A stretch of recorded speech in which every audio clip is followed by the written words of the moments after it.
মমতার সরকার আর নেই দরকার। টিএমসি সরকার আর নেই দরকার।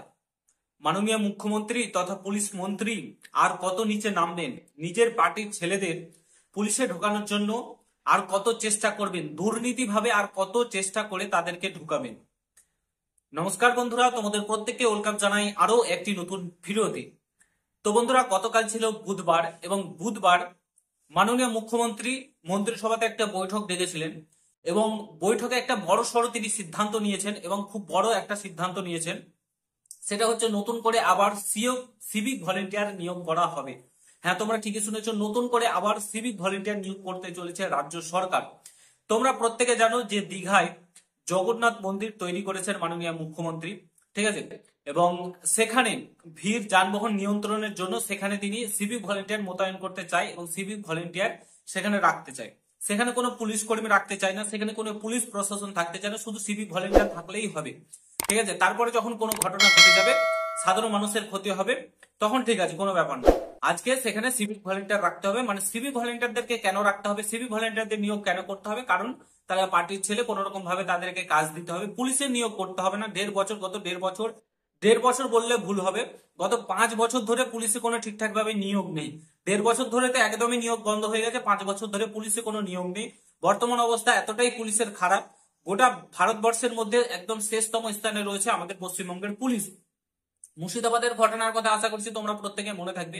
মুর্শিদাবাদের একটা ডিস্ট্রিক্টের ঘটনা, সেটা পুলিশ সামলাতে পারলো না। ভাবা যায় সেখানে সেন্ট্রাল ফোর্স নামাতে হলো, কারণ পুলিশের অভাব। সিভিক দিয়ে কাজ চালাচ্ছে এই মমতা বন্দ্যোপাধ্যায়ের সরকার তথা টিএমসি সরকার তথা মাননীয় মুখ্যমন্ত্রী, পুলিশ মন্ত্রী। এবং সেম মিস্টেক, সেম ভুল আবারও করছে। এখন পুলিশে কোনো নিয়োগ করছে না এবং জগন্নাথ মন্দিরে, সেখানে দীঘায় যে জগন্নাথ মন্দির তৈরি করেছে সেখানে তিনি সিভিক ভলেন্টিয়ার নিয়োগ করে মোতায়েন করতে চাইছেন, ঠিক আছে। গতকালকে বুধবার ছিল, মন্ত্রিসভার বৈঠকে ডেকেছিলেন, সেখানে তিনি সিদ্ধান্ত নিয়েছেন এবং ছাড়পত্র দিয়েছেন। সিভিক ভলেন্টিয়ার নিয়োগ করা হবে জগন্নাথ মন্দিরে আগামী 30শে এপ্রিল, ঠিক আছে। আগামী 30শে এপ্রিল জগন্নাথ মন্দিরের উদ্ঘাটন হবে এবং সেখানে মাননীয় মুখ্যমন্ত্রী আই থিঙ্ক উপস্থিত থাকবে, কারণ তিনি যেহেতু করছেন সেখানে তিনি উপস্থিত থাকবেন। খুব ভালো কথা, তিনি মন্দির স্থাপন করেছেন দীঘায়, একটা ঘুরতে যাওয়ার জায়গা, সেখানে একটা মন্দির, আমাদের আবেগ, ঠিক আছে, খুব ভালো কথা। কিন্তু একটা কথা আমি বুঝে উঠতে পারছি না, সিভিকদের প্রতি এত ভালোবাসা কেন? সিভিকদের কেন ওদের নিয়োগ করা হচ্ছে? বেশি বেশি করে পুলিশদের নিয়োগ করা হোক। এমনিতেই পুলিশের থেকে সিভিকের সংখ্যা বহুগুণ রয়েছে, কারণ তারা সরকারি মানে না বলে নিয়োগ করা হচ্ছে। সরকারের বেতনভুক্ত না, সরকার 10,000 টাকা বেতন দিয়ে তাদেরকে কাজ করে নিতে পারছে বলে ওই টাকাটা দিয়ে অন্য জায়গায় লক্ষ্মী ভান্ডার থেকে শুরু করে অন্য জায়গায় খরচা করতে পারছেন বলে মমতা বন্দ্যোপাধ্যায় পুলিশে নিয়োগ করতে চাইছেন না। এদিকে ওবিসি কেসের জন্য সমস্ত কিছু আটকে রেখেছে, ঠিক আছে। আর এইদিকে আমরা কি দেখছি, সিভিক নিয়োগ করছে। 30 এপ্রিলের আগে সিভিক মোতায়েন করে দেবে, সিভিক ভলেন্টিয়ার নিয়োগ করে দেবে মমতা বন্দ্যোপাধ্যায়। তো ভাবতে পারছো বর্তমান অবস্থা আজকে কোথায় গিয়ে দাঁড়িয়েছে। মন্ত্রিসভার বৈঠকে 100 জন আই থিঙ্ক পুলিশ এই সিভিক ভলেন্টিয়ার নিয়োগের সিদ্ধান্ত নিয়ে নিয়েছে অলরেডি, ঠিক আছে। পুলিশে নিয়োগ হবে না, আর পুলিশ নিয়োগ করবে না।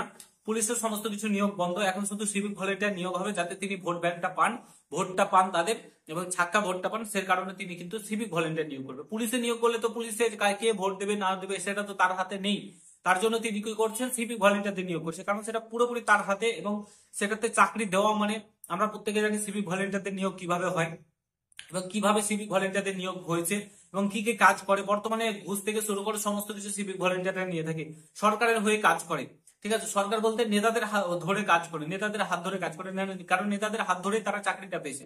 তো তাদের হাত ধরে যেহেতু কাজ করে, তার জন্য তাদেরকে নিয়োগ করা হচ্ছে এবং তাদেরকে কাজ করানো হচ্ছে মাত্র 10,000 টাকার বেতনে, যেটা সংসার চলছে না। বর্তমান অবস্থাতে দাঁড়িয়ে একটা ফ্যামিলির সংসার কোনো মতে 10,000 টাকার বেতনে চলবে না, সেটা মমতা বন্দ্যোপাধ্যায় ভালো করে জানে। তার সত্ত্বেও তিনি নিয়োগ করছেন এবং পুলিশে নিয়োগ করছে না।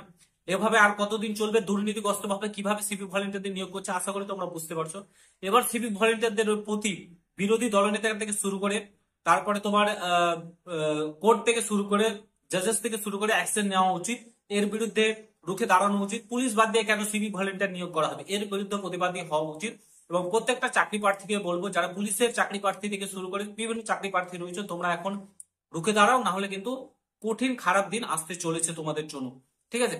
তো আজকাল এই চাকরিটা যেটা নিয়োগ করবে সিভিক ভলেন্টিয়ার, সেটা কিন্তু কোনো মানে খারাপ বেকার ছেলেদের নিয়োগ করবে না, যারা যোগ্যতার ভিত্তিতে চাকরি পাবে। কারা পাবে? টিএমসি দলে যারা তোমার দলে কাজ করে তারাই কিন্তু চাকরিটা পাবে, ঠিক আছে। যদি কোনো বেকার ছেলে মেয়ে যোগ্যতার ভিত্তিতে চাকরি পেত তাহলে আমি কোনো কিছু বলতাম না, বাট এখানে যোগ্যতার ভিত্তিতে চাকরি হবে না। তো বর্তমান সিচুয়েশন খুবই খারাপ, আশা করি বুঝতে পারছো। এবং ভিডিওটা আমি এখানে সমাপ্ত করছি। তোমাদের মতামত অবশ্যই কমেন্ট বক্সে জানাবে। চ্যানেলে নতুন হলে অবশ্যই সাবস্ক্রাইব করে যাবে। দেখা হচ্ছে নতুন ভিডিওর সঙ্গে। ভালো থেকো, সুস্থ থেকো, গুড বাই, জয় হিন্দ, বন্দে মাতরম।